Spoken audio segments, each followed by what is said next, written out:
Амансыз көрөрман. Менин аты жөнүм Али Токтакунов. Азыр кесиптешим Арген Бактыбек уулу экөөбүз кезектеги иликтөөнү сунуш кылабыз. Биз менен болуңуз.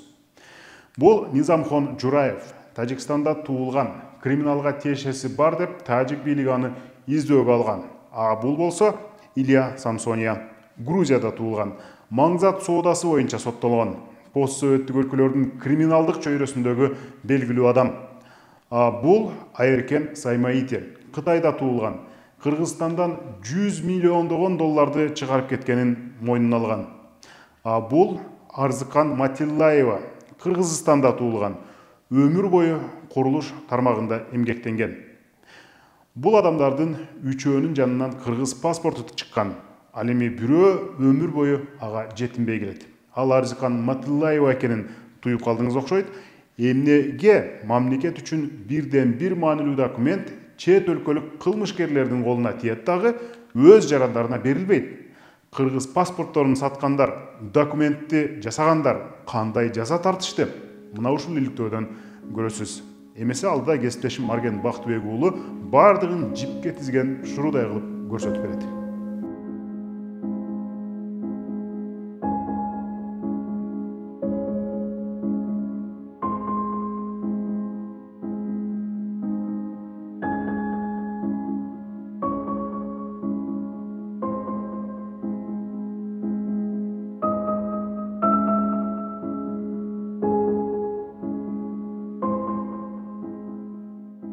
Арзыкан Матиллаева 57 жашта. Ал жолдошунан ажырап, уулун жалгыз тарбиялап чоңойтtu. Советтер Союзу аны тийиштүү документтер менен камсыздаган. Ал эми эгемен Кыргызстан бул милдетин аткара элек. Мен мектепте бүткөндө алган паспорт. Андан кийин бизде кайсы жыл экенин унутуп атам, ошо бир сел жүрүп биздин айылында. Анан ошондо бүт документтер күйүп кеткен да. Андан кийин да паспорт жагылып алганмын. Анан кийин эле мындай паспорттор өтүп кетти го. Ошол боюнча эле паспорт албайдан кийин ооруп өзүм. Анан эми баары бир паспорттун деле кереги жок, ошо мен ушунду ооруй берсем деп жүргөм да. Арзыкан айым Жалал Абадтын Базар Коргон районунда туулуп өскөн. Жогорку билими жок, тийиштүү документтери жоктугунан кара жумуштарда гана иштеген. Качан сиз кайра паспорт алганга аракет кыла баштадыңыз? Паспорт алганга аракет кылганга баштап 2 жылдан бери ошо балам чоңоюп өзүнө келип, анан ошол аракет кыла баштады да. Сизге паспорт алып берейин апа деп ошол аракет кылып, ошол чуркап баштаган. Көрсө, бул иш оңой бүтчүлөрдөн эмес экен. Арзыкан Матиллаева уулун жардамы менен паспорт алуу үчүн бүт документтерди чогултуп, мамлекеттик каттоо кызматына тапшырган. Бирок иш ордунан жылган эмес. Паспорт алганы барганымда ошо бир аракет кылып барганымда эме деди. Мындай жанагы үйдү бир үйгө четко туруңуз деди. Үйдүн документи керек деди, кызыл китебине четко туруңуз деди. Туулган тууралуу, анан мектептен справка алып келиңиз, эми көп эле нерселерден алып берди да. Алардан даярдап жүрдүк. Ал тапта уулу кырсыктап калып, документ маселеси унутулуп келет. Биз барганда Арзыкан Матиллаева Бишкекте эжесинин үйүндө экен. Узактан бери жүрөк оорусунан жабыркайт. Бишкекке качан келдиңиз? Бишкекке келгениме 5-6 жыл болуп калды, ушул жака келип иштеп атканыбызда. Ушул жерде турасызбы? Өзү башка квартирада турабыз, бирок эжемден тез келип турат да. Ошо мындан 3 күн мурда, 4 күн мурда да ошо жүрөм катуу ооруп жатып калдым эле. Келип атат. Кече келдим, мурда күнү келдим. Бул кыз такси менен алып келип койду. Эжем жанында туруңузчу, мен тынчыраак жүрөм деп. Ошо өзүн жоготуп коюп, тырышып өзүм жоготуп коюп, акыркы күндө ушулар көбүрөөк пайда болуп калды. Ошо бир иниме ишенчилеп, ошол алдагындан 2 жыл мурда кайтыш болуп кетти да. Ошол доктурга ошол мен алып берем эже документ сизге, сиз оорубай эле жүрсөңүз болду деп ошол да көп эме кылат эле да, алдан көп удар болду да. Арзыкан айым же майыптыгын ырастаган көбөлүк ала албай, же ооруканага оңдуу көрүнө албайт. Мындай тек гана тааныш билиштик жардамга келет. Мен мурда чынында туура эмес ойлонгон экен, паспорттун деле кереги жок депчи. Азыр ойлонуп турсам, көп эле нерсеге керек экен. Анан өзүңчө барып докторго көрүнө албайт экенсиң. Каттуураак ооруп калсам эле ушу эптеп Майлисайга жөнөтөт Жалал Абадка. Ошол жакта сиңдим көрсөтөт. Анан бул жерде ооруп калса же апара албайт. Деп тыйын бербей же карап коюңузчу деп жалдырап укол бердиртет. Ошо ойлонуп турсам ошо керек. Арзыкан Матилаева сыяктуу канчалаган Кыргызстанда туулуп өскөндөр эң негизги базалык документке жетпей укуктары тебеленип жүрөт. Бул тууралуу журналисттер далай жазганбыз, айтканбыз. Паспорт алышда кеппи деп айтышы мүмкүн. Өзгөчө чөнтөгү калыңдар, өзгөчө кыргыз паспортун. Анткени чет өлкөлөрдөн кармалган жат эле бирөөлөрдүн жанынан Кыргызстандын паспорту чыкты деген жаңылыктар байма-бай чыга берип, көнүмүшкө айлангандай. Муну кимдер көнүмүшкө айландырууда? Эмне үчүн ушундай болуп атат? Иликтөөбүздү аягына чейин көрүүнү сунуштайм.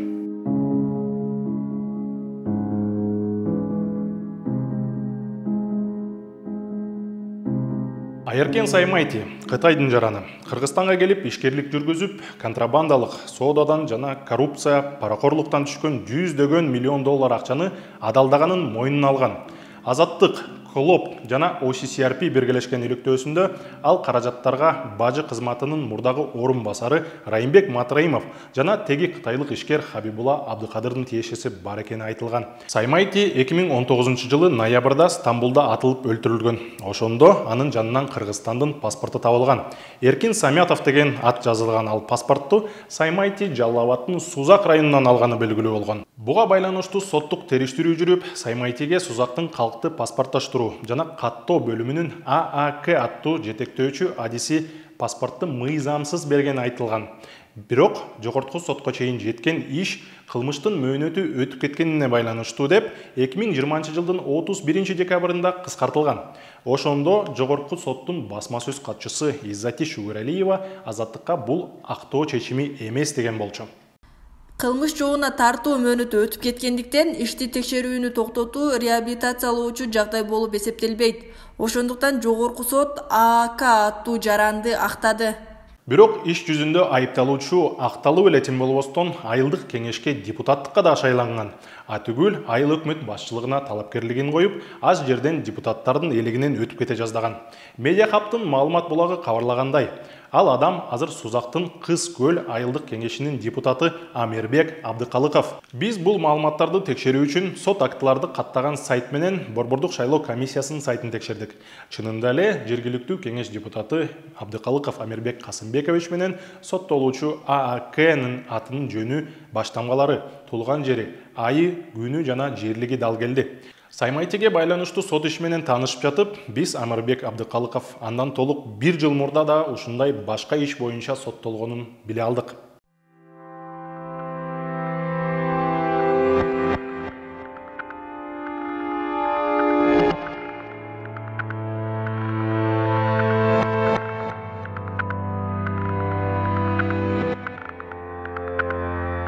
Сүрөттө Тажикстандын Согди облусунун экс-депутаты Низамхон Жураев. Ал өз мекенинде баш прокурордун орун басарын өлтүргөн кылмыштуу топко байланышы бар деп айыпталган. Буга байланыштуу Тажикстан аны эл аралык издөөгө алган. Низамхон Жураев 2018-жылы Украинада кармалган. Ошол учурда жанынан Кыргызстандын паспорту чыккан. Тергөө учурунда Жураев кыргыз паспортун мыйзамсыз алганы аз келгенсип, жаңысын алмаштырып алууга үлгүргөнү дагы белгилүү болгон. Тагыраагы 1994-жылкы үлгүдөгү паспортты 2014-жылы Сузак районунан алган. 2017-жылы Балыкчы шаарынан жаңысын алмаштырып, Кыргызстандан чыгып кеткен. 2018-жылдын 20-июнда Жалал Абадтын Сузак районуна караштуу паспорт жана калкты тейлөө бөлүмүнүн АА аттуу башка адиси кармалган. Ал биздин карман Амирбек Абдыкалыков. Ал кармалганы менен жарым жылга жетпей кылмыштын мөөнөтү өтүп кеткен деген жүйөө менен Сузактын соту кылмыш жаза жоопкерчилигинен бошоткон. Амирбек Абдыкалыков Сузак паспорт столунда 2012-2018 жылдар иштеген. Жураев дагы Саймайти дагы паспортторду 2014 жылы алышкан. Ал эми кылмыш боюнча фактыны 2018-2019 жылдары аныкташкан. Ошондо дагы Жураев Украинада кармалган, Саймайти Стамбулда өлтүрүлгөндөн кийин иш козголгон. Башкача айтканда кокустан билинип калган. Ал эми Абдыкалыков 6 жыл ичинде башка дагы адамдарга паспортту мыйзамсыз бериши мүмкүнбү? Бул жагын укук коргоо органдары так иликтеген эмес. Биз Кыз көл айылдык кеңешине шайланган Абдыкалыковдун өзүнө дагы байланышып, бир нече суроону бергенге үлгүрдүк. Сүйлөшүүдө өзүнө 2 ирет кылмышы иши козголгонун жана экөөнүн тең мөөнөтү өтүп кеткендигине байланыштуу токтотулганын айтып берди. Бул Амирбек Абдыкалыковбу? Кылмыш иштери козголуптур. Сизге паспорттор боюнча ошонун жөнүндө айтып берип коесузбу? Ал иштер эмне болуп кеткен? Ал иштер боюнча соттон сурап алсаңыз болот, ошол жакта соттун чечимдери бар. 2 иш козголгонбу, ошондо? Ооба. Экөө тең кыскартылган болуп атат да? Кыскартылган болуш керек, эсимде жок точно. Эми ошондо бирөөсү Жураев боюнча, экинчиси Саймайти боюнча, Ооба. Өзүңүздү күнөөлүү деп эсептейсизби? Жарым-жартылай күнөөлүү деп эсептейм. Ал кандай шалакылыктан болгонбу, же кандай именно сатылганбы деп? Жок, ошол шалакылык болуп калган менин оюмча.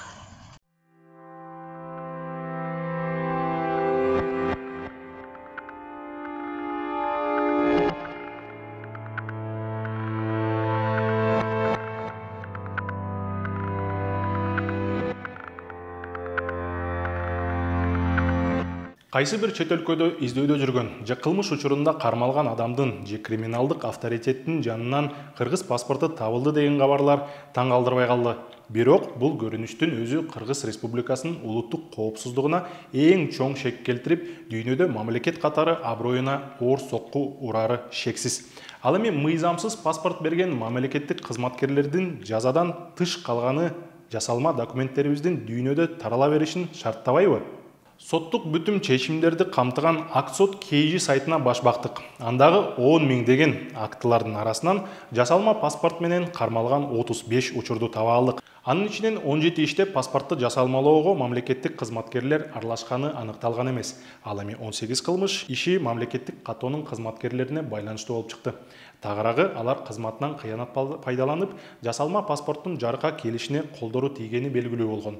18 кылмыштын ичинен бирөө гана 2 жыл 8 ай мөөнөт менен 150 миң сом айып төлөгөн. Башкаларында жалаң кылмыш иштин мөөнөтү өтүп кеткен деген чечимдер турат.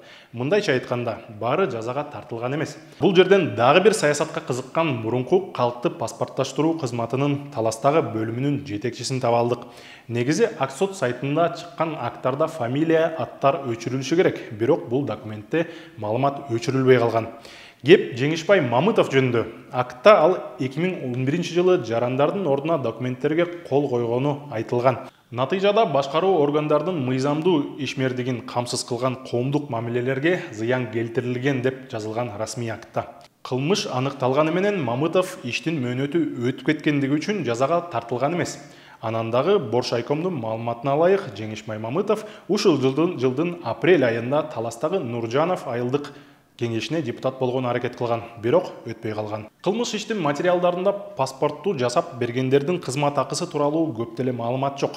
Мисалы бул жерде Россия Федерациясынын жараны кыргыз паспортун 7,5 миң долларга алган, экинчисин скидка менен 3,900 долларга сатып алган айтылат. Мындан да арзан учурлар болот. Бул жерде Өзбекстандын жараны укук коргоо органдарынан жашынып Кыргызстанга качып келген. Кыргызстандан паспортту 3,5 миң долларга сатып алган. Мындайча айтканда, жакшы эле арзандатуу менен алган. Бул учурда Кыргызстандын жараны 3 паспортты 3 сүрөтү менен болгону 3 миң сомго алган. Арзан паспорт жасап берген жерлерди билип алсаңар, андан деле арзан жазатып аласыңар. 3 окуятен паспорт жасагандарга катыштыгы бар мамлекеттик кызматкерлерди жасалма паспортко жооптуларды так аты жөнү табууга мүмкүн болбоду. Кыргыз Республикасы иш жүзүндө бул кылмышты оор эмес деп санап, ага кириптер болгондорду жазадан бошотконун көрүп атасыз. Бирок кеп ошол кылмыштардын арты менен кимдер паспорт алып атканында буга чейин Абдыкалыков жана Мамытовдун мисалын көрдүк. Эми дагы бир кызыкты айтып берели.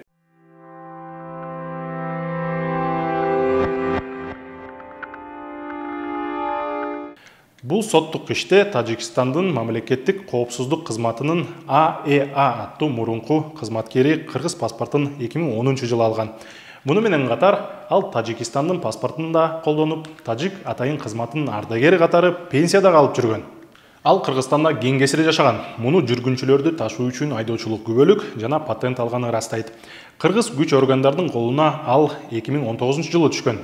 Бардык кылмыштары үчүн ал 8 жылга эркинен ажыратылган. АЭА деп аты жөнүн баштамгалары гана көрсөтүлгөн адам Кыргызстанда тек гана айдоочулук менен күн көргөнбү же башка дагы иш менен алектенгени соттук актыда көрсөтүлгөн эмес. Ошентсе да бывших чекистов не бывает деген учкул сөз бар экендигин эскерте кетели.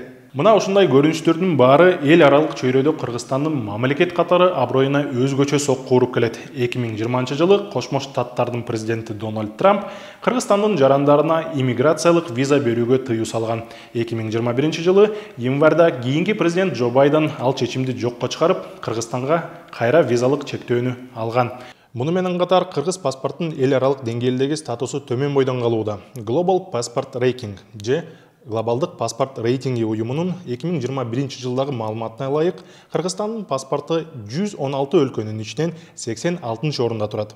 Кыргыз паспорту террордукка же башка кылмыш ишке шектелгендердин колунда табылууда. Паспорт сатуу тууралуу жарнама ачык эле сайттарда илинип турат. Кыргызстан паспорттун элементтерин сактоо үчүн чоң маани берет жана жыл сайын бул максатка миллиондогон сомду коротот. Жыйынтыгында биз эмнени көрө алдык? Жасалма паспорт иши 4-5 же андан дагы көп жылдан кийин аныкталат. Кылмыш иштин мөөнөтү өтүп кеткендиктен мамлекеттик каттоо кызматынын көпчүлүк кызматкерлери жоопко тартылып, жаза өтөшпөйт. Өзүңөр көргөндөй эле Амирбек Абдыкалыков депутат болууга үлгүргөн. Бул акыйкатпы? Аны сиз аныктап алыңыз. Эл аралык кылмышкерлер Кыргызстандын паспорту менен ээн эркин жүрүшөт. Ошол эле убакта кыргыз жарандар паспортко жете албай ыйлап жүрүшөт. Бул негизги документтин жоктугу бир катар кыйынчылыктарды жаратат. Мисалы, Арзыкан айым өзү барып докторлорго көрүнө албайт. Мен мурда чынында туура эмес ойлонгон экен, паспорттун деле кереги жок депчи. Азыр ойлонуп турсам, көп эле нерсеге керек экен. Анан өзүңчө барып докторго көрүнө албайт экенсиң. Каттуураак ооруп калсам эле ушу эптеп Майлисайга жөнөтөт, Жалал-Абадка. Анан ошол жакта сиңдим көрсөтөт. Анан бул жерде ооруп калса же апара албайт. Тыйын бербей же карап коюңузчу деп жалдырап укол бердиртет. Ошо ойлонуп турсам ошого керек. Кылмыш жасаган адам жоопко тартылбагандыгы бизди кызыктырды. Ошон үчүн экспертке кайрылдык. Борбордук адвокатурадан Жайнагүл Эсенакунова билдиргендей, документ жасоо оор кылмышка кирбегендиктен анын иши болгону 3 жылды гана түзөт. Санкция по статье предусматривает, скажем, до 5 лет, то срок давности 3 года. Если санкция статьи предусматривает 7 лет и свыше, то есть у нас 3 года тяжкое, потом 7 лет тяжкое преступление и 10 лет особо тяжкое преступление. То есть там как бы от классификации зависит. Давайте начнем с 315 статьи, да, служебный подлог. Там, согласно Уголовного кодекса старой редакции, у нас первая часть предусматривала лишение свободы до 2 лет, с лишением права занимать определенные должности или заниматься определенной деятельностью до 3 лет. И часть вторая предусматривала у нас лишение свободы от 3 до 5 лет. То есть первая часть от нас относится, в принципе, 2 части относятся к менее тяжким преступлениям, и срок давности здесь 3 года всего лишь. Не всего лишь, а 3 года по Уголовному кодексу. А по истечению срока давности человека, получается, суд признал, что истек срок давности, он считается осужденным? Нет, срок давности оно не определяет. В соответствии с нормой Уголовного кодекса по срокам давности, по истечении срока давности при согласии, так скажем, подозреваемого, обвиняемого, уголовное дело должно быть прекращено при его согласии. И само срок давности, оно не означает, не определяет виновность или невиновность человека. Оно оставляет сомнения в его виновности, но оно таким является, в то же время оно является основанием нереабилитирующим. То есть то, что запрещает, то, что не позволяет человеку обратиться к государству, так скажем, о возмещении материального вреда или другого вреда.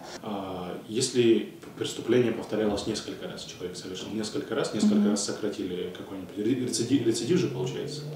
На сегодняшний день у нас действует Уголовный кодекс от 2017 года, который вступил в действие у нас с 1 января 2019 года. В данном Уголовном кодексе понятие рецидив у нас убрали. То есть понятия рецидива нет. Жураев дагы, Саймайте дагы паспортторду 2014 жылы алышкан. Ал эми кылмыш боюнча фактыны 2018-2019 жылдары аныкташкан. Ошондо дагы Жураев Украинада кармалган, Саймайтис Стамбулда өлтүрүлгөндөн кийин гана иш козголгон. Экөөнүн тең кыргыз паспорту табылган. Эки окуя тең коомчулукта чоң резонанс жараткан.